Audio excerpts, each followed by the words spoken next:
वंदे मातरम बच्चों।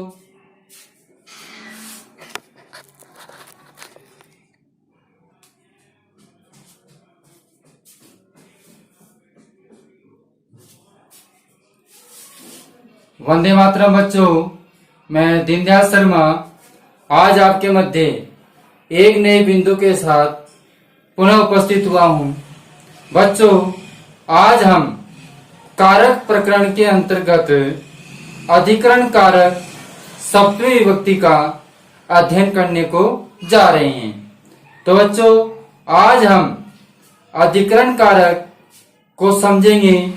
अधिकरण कारक किन किन शब्दों में होता है तथा अधिकरण कारक में किस प्रकार कारण व विभक्ति लिखी जाती है, उन सब का आज हम अध्ययन करने वाले हैं।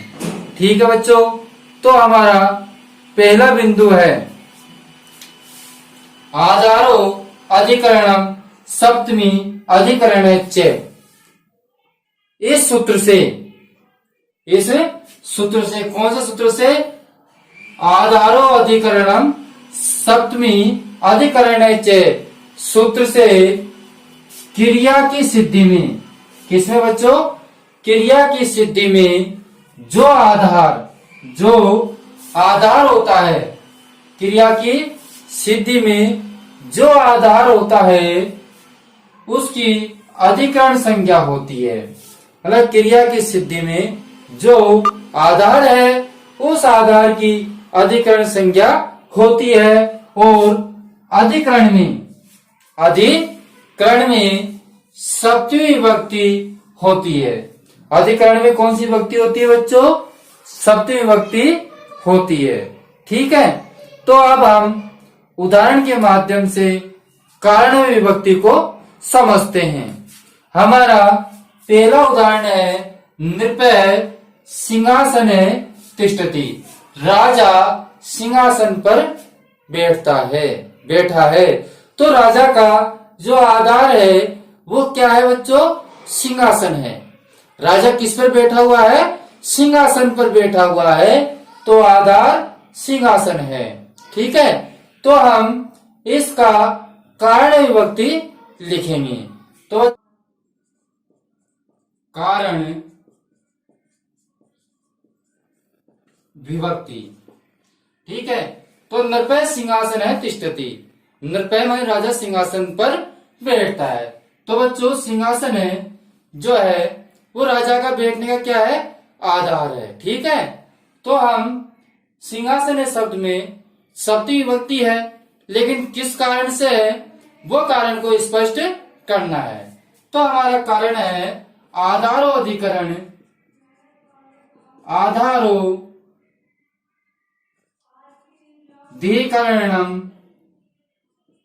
आधारोधिकरणम सप्तमे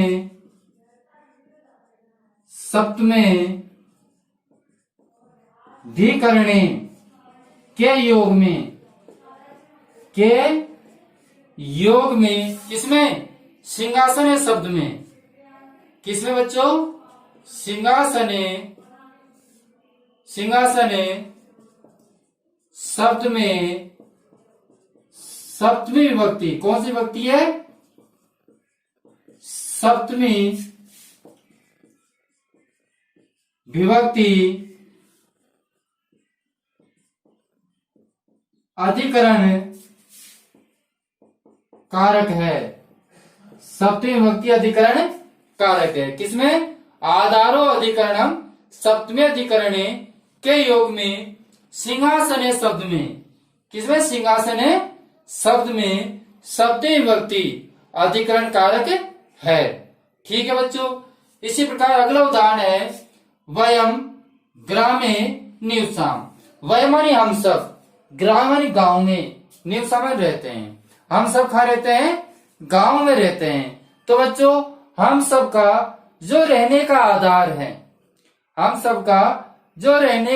है, वो आधार क्या है? गांव है। ठीक है, तो आधार हमारा गांव है, तो आधार में सप्तमी विभक्ति है। किसमें? ग्राम्य शब्द में। तो हम अब ये पता लगाते हैं कि किस कारण से इसमें सप्तमी विभक्ति है। तो बच्चों जो इसका कारण है वह कारण है आधारो अधिकरण के योग में। ठीक है, तो हम इसका कारण व विभक्ति लिखते हैं, कारण विभक्ति। ठीक है, तो कारण विभक्ति में क्या लिखेंगे, आधारो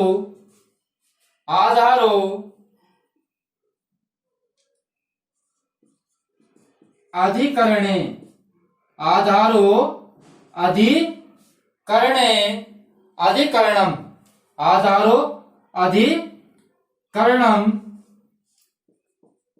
सप्तमी धिकरणे,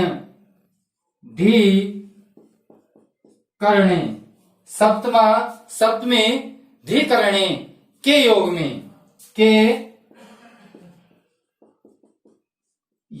में, किसमें, ग्रामे शब्द में, किसमें बच्चों, ग्रामे शब्द में, ग्रामे शब्द में सप्तमी विभक्ति, कौन सी विभक्ति है, सप्तमी विभक्ति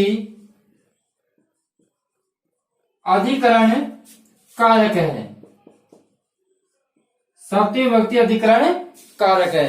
तो बच्चों क्या होगा इसका, आधारो अधिकरणम सप्तमी अधिकरणे के योग में ग्रामे शब्द में, किसमें बच्चों, ग्रामे शब्द में सप्तमी विभक्ति अधिकरण कारक है। तो हम इस प्रकार कारण व विभक्तियों को लिख सकते हैं। ठीक है बच्चों, तो इस प्रकार हमको कारण व विभक्ति लिखनी है ना। अब हम अगले नियम पर, उदाहरण पर चलते हैं। हमारा अगला उदाहरण है तिलेसु तेलम विद्यते, मतलब तिलेसु का अर्थ होता है तिल में तेल विद्यमान होता है, तिल में तेल विद्यमान होता है।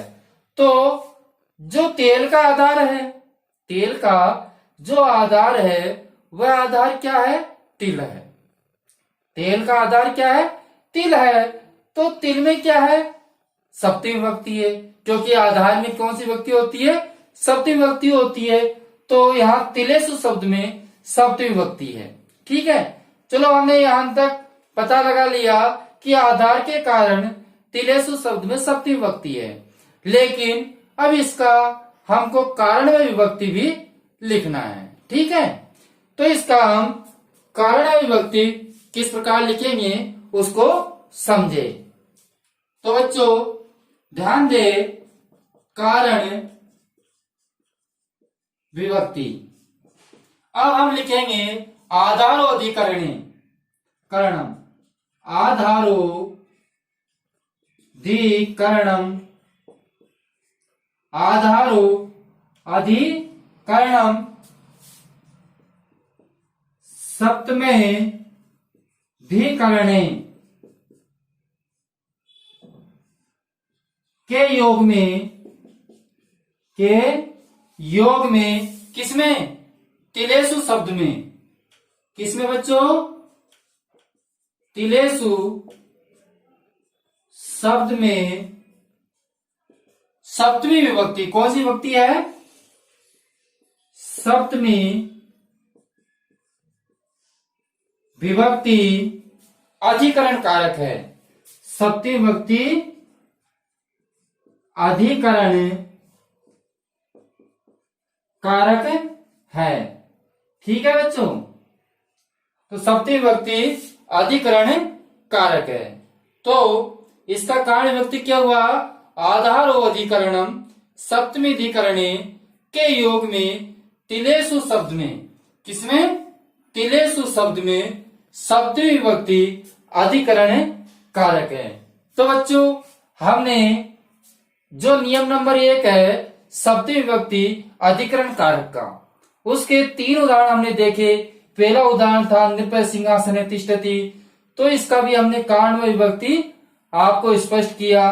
दूसरा था वयम ग्रामी निवसाम, और तीसरा था तिलेसु तेलम विद्यते।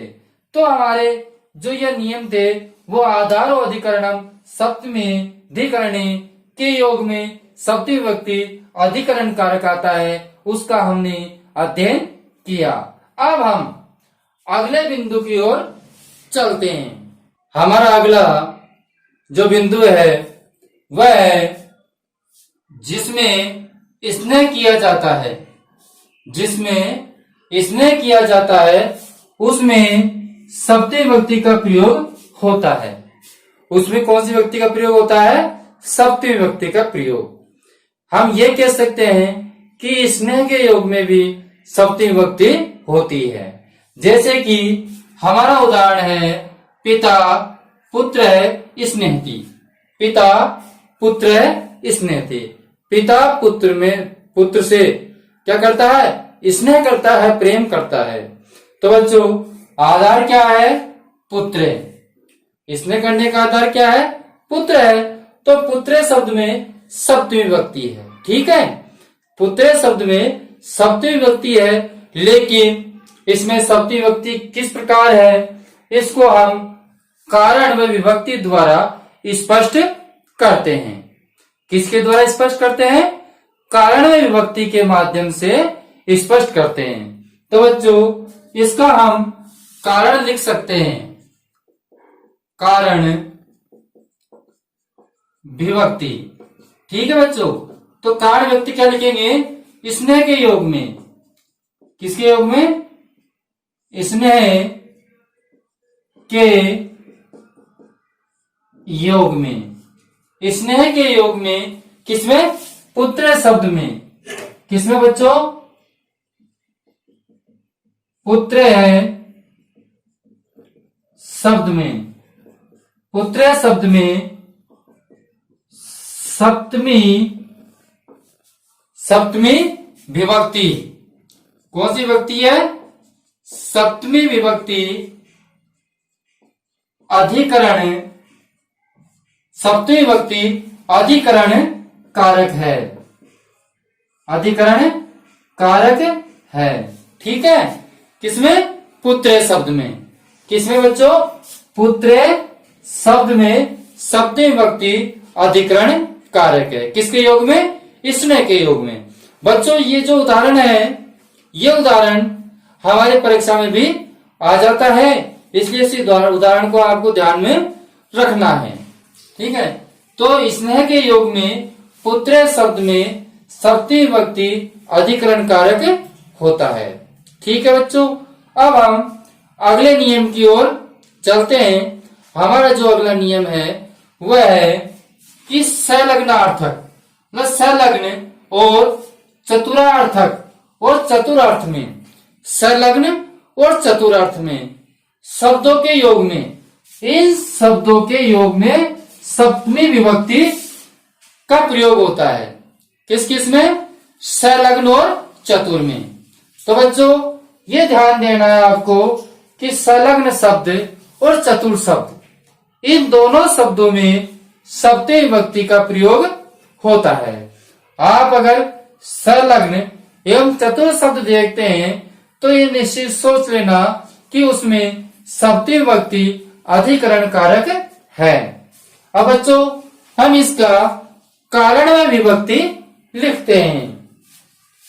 जैसे कि बलदेव स्वीकार्य संलग्न अस्ति। बलदेव अपने कार्य में संलग्न है, लगा हुआ है। ठीक है, तो यहां क्या गया? संलग्न आ गया। तो इस संलग्न के योग में किसके कारण से आई सप्तमी विभक्ति? संलग्न के योग में।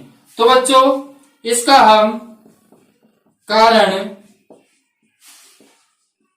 विभक्ति बनाते हैं तो हम लिखेंगे कि संलग्न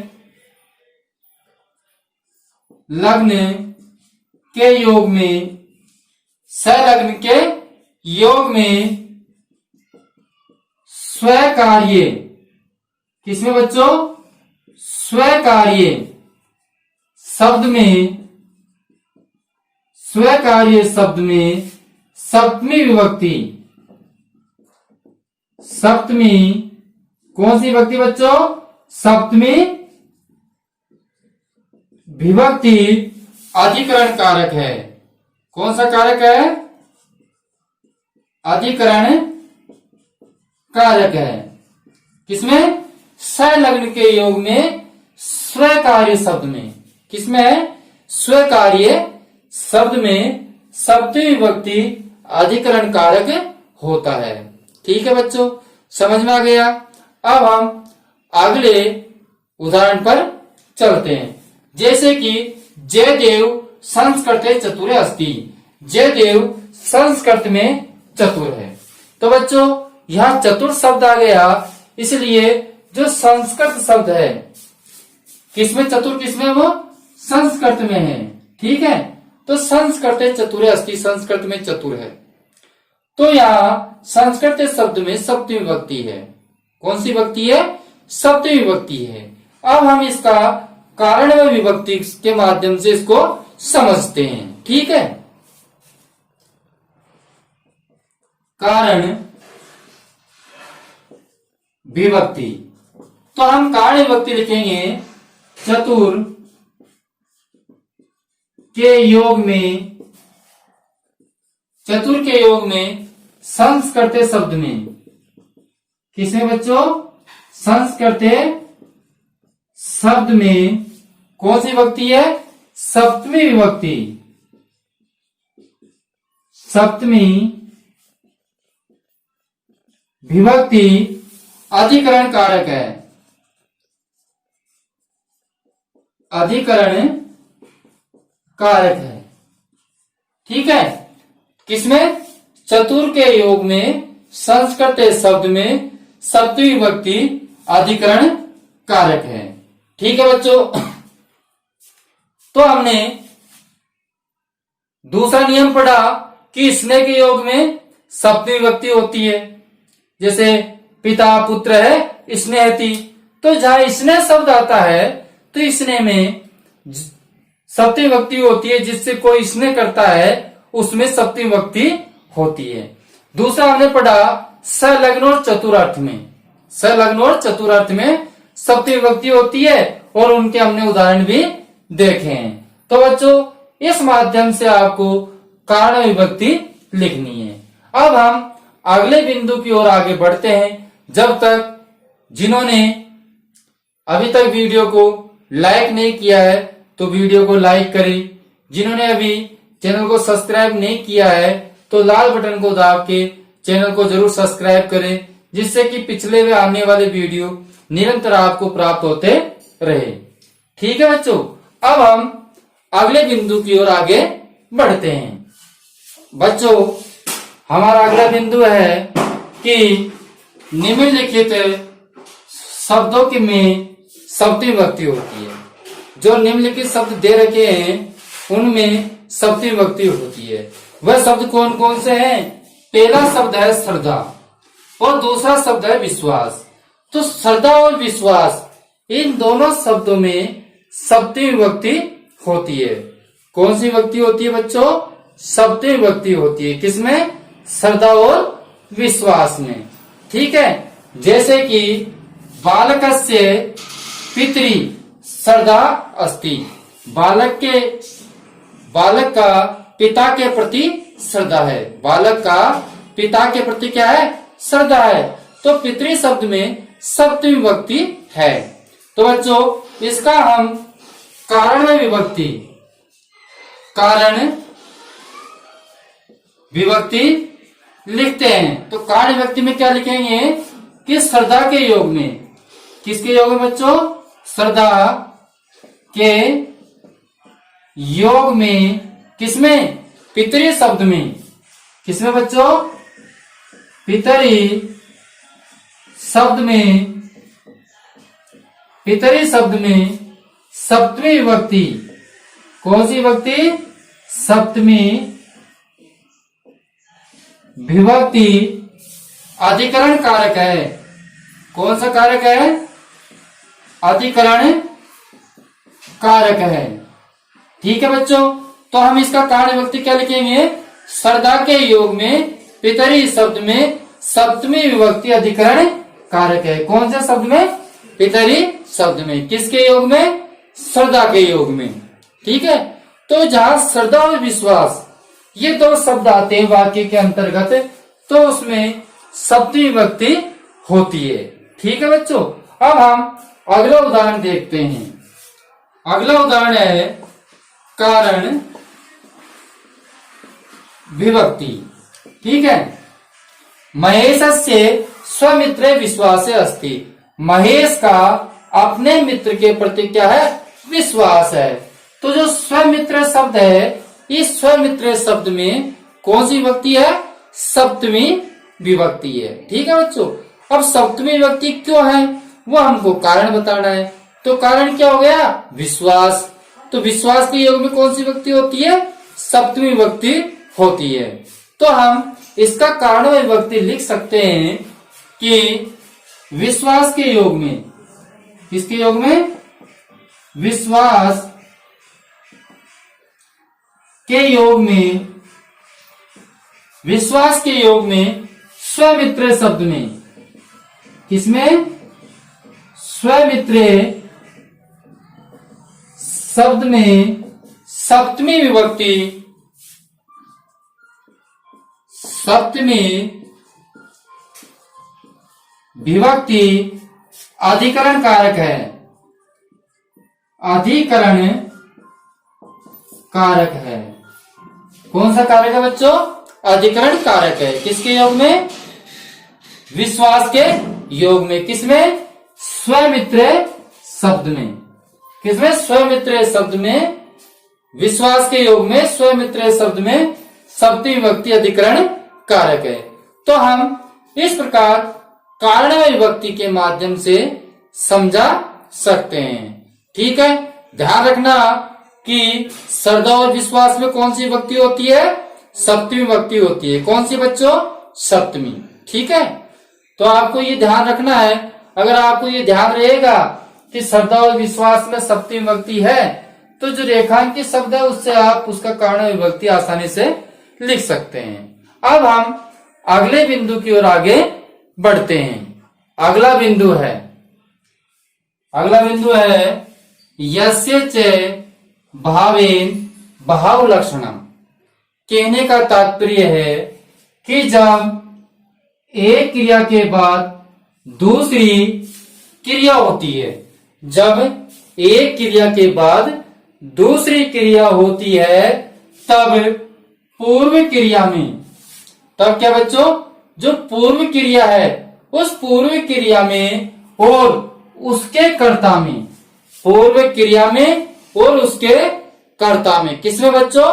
कर्ता में, उसके कर्ता में सप्तमी विभक्ति होती है। ठीक है, जब एक क्रिया के बाद दूसरी क्रिया होती है तो तब पूर्व क्रिया के जो कर्ता है, पूर्व क्रिया का जो कर्ता है उस कर्ता में सप्तमी विभक्ति होती है। ठीक है बच्चों, तो हमको वाक्य के अंदर देखना है कि एक क्रिया के बाद दूसरी क्रिया आ रही हो तो पूर्व वाली जो क्रिया है उसका जो कर्ता है उस कर्ता में सप्तमी विभक्ति होती है। ऐसा भी हम कारण लिख सकते हैं। अब जैसे कि आप समझें, रामे वनम गते। राम वन जाने पर, राम के वन जाने पर दशरथ प्राणेन अत्यज्यत। दशरथ ने प्राणों को त्याग दिया। तो बच्चों पहली क्रिया क्या हो गई? गते। पहली क्रिया क्या हो गई? गते। दूसरी क्रिया क्या है? अत्यज्यत। ठीक है, दो क्रिया आई। कितनी क्रिया आई? दो क्रिया।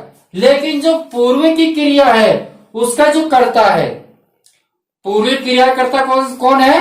राम है। कौन है बच्चों? राम है। तो राम में सप्तमी विभक्ति है। राम में कौन सी विभक्ति है? सप्तमी विभक्ति है। तो हम इसका कारण में विभक्ति लिखते हैं। तो बच्चों कारण विभक्ति में कैसे लिखेंगे?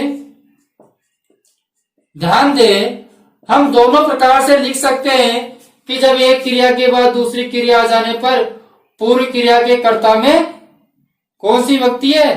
पूर्व क्रिया का कर्ता रामे शब्द में सप्तमी विभक्ति अधिकरण कारक है। ऐसे भी हम लिख सकते हैं और इस प्रकार सूत्र के माध्यम से भी लिख सकते हैं। यस्य च भावेन, भाव लक्षण है। भाव लक्षणम के योग में किसमें? रामे शब्द में। किसमें बच्चों? रामे शब्द में सप्तमी विभक्ति। कौन सी विभक्ति है? सप्तमी विभक्ति अधिकरण कारक है। ठीक है। दूसरे प्रकार से हम ऐसे भी लिख सकते हैं, यस्य च भावेन भाव लक्षण के योग में रामे शब्द में सप्तमी विभक्ति अधिकरण कारक है। या हम इस प्रकार भी लिख सकते हैं कि जब एक क्रिया के बाद दूसरी क्रिया आ जाने पर पूर्व क्रिया का कर्ता रामे शब्द में, पूर्व क्रिया का कर्ता रामे शब्द में सप्तमी विभक्ति अधिकरण कारक है। ठीक है बच्चों। तो दोनों प्रकार से हम लिख सकते हैं।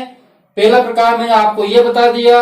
दूसरा प्रकार हम लिख सकते हैं, जब एक क्रिया के बाद दूसरी क्रिया आने पर पूर्व क्रिया का कर्ता कौन? रामे शब्द में सप्तमी विभक्ति अधिकरण कारक है। तो हम दोनों प्रकार से कार्णव विभक्तियों को लिख सकते हैं। जैसे कि अगला है सूर्यास्त गते, मतलब सूर्य के अस्त होने पर सर्वे बालका गृहम आगच्छन्, सभी बालक घर चले गए। सूर्य के अस्त होने पर सभी बालक घर चले गए। तो बच्चों इसमें दो क्रिया है। पहली क्रिया गते, ठीक है, दूसरी क्रिया आगच्छन्। तो पहली क्रिया का कर्ता कौन है? सूर्य। तो पहली क्रिया का कर्ता सूर्य है, तो सूर्य शब्द में सप्तमी विभक्ति है। ठीक है। अब हम सप्तमी विभक्ति क्यों है इसका कार्णव विभक्ति लिखते हैं। तो बच्चों इसका कारण विभक्ति को समझिए। तो हम लिखेंगे यस्य च भावेन भाव लक्षणम, भाव लक्षणम के योग में किसमें? सूर्य शब्द में। किसमें बच्चों? सूर्य शब्द में सप्तमी विभक्ति, सप्तमी विभक्ति अधिकरण कारक है। अधिकरण कारक है। ठीक है। तो हम इसका इस प्रकार कारण विभक्ति लिख सकते हैं। और दूसरा कारण विभक्ति कैसे लिख सकते हैं कि जब एक क्रिया के बाद दूसरी क्रिया आती है तो पूर्व क्रिया का कर्ता सूर्य शब्द में सप्तमी विभक्ति अधिकरण कारक है। ठीक है बच्चों। तो हम इस प्रकार कारण विभक्ति को समझ सकते हैं। तो हमारा जो पांचवा नियम था यस्य च भावेन भाव लक्षणम, उसका तात्पर्य यह है कि जब एक क्रिया के बाद दूसरी क्रिया होती है तो पूर्व क्रिया का जो कर्ता है उसमें सप्तमी विभक्ति होती है। ठीक है बच्चों। आपको हमारा वीडियो पसंद आया होगा तो वीडियो को जरूर लाइक करें। जिन्होंने अभी तक चैनल को सब्सक्राइब नहीं कर रखा है तो चैनल को जरूर सब्सक्राइब करें, जिससे कि पिछले वे आने वाले वीडियो निरंतर आपको प्राप्त होते रहे। बच्चों अब हम आपसे विदा लेते हैं। अगले वीडियो में फिर मिलेंगे। जब तक के लिए धन्यवाद।